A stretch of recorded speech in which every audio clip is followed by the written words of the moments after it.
এইমাত্র খেলা চালু হয়ে গেছে বন্ধুরা, বালিগাই ক্রিকেট খেলা।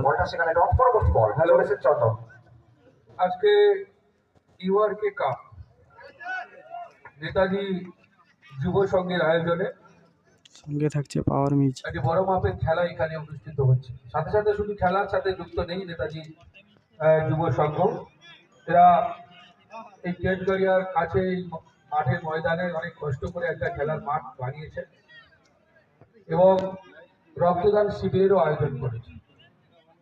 দুটোই খুব মহৎ কাজ।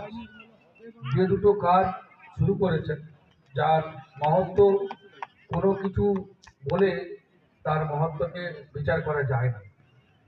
তো যাই হোক, আজকের এই অনুষ্ঠানে উপস্থিত রয়েছেন আমাদের চন্দনবাবু, রয়েছেন আমার খুব প্রিয় কাকু বলেই ডাকি, উনি রয়েছেন। আমাদের এখানকার বিশিষ্ট সমাজসেবী আমাদের বয়স্ক মানুষ রঞ্জনবাবু রয়েছেন। আমাদের লালটু থেকে শুরু করে আমাদের সবাই রয়েছেন। রাজুবাবু ছিলেন। আমাদের সব বিশিষ্ট সমাজসেবীরা এখানে আছেন। আমাদের বিশ্বজিৎ সাহু বিশিষ্ট সমাজসেবী ব্যবসায়ী উনি আছেন। ক্লাবের অন্যান্য কর্মকর্তারাও আছেন।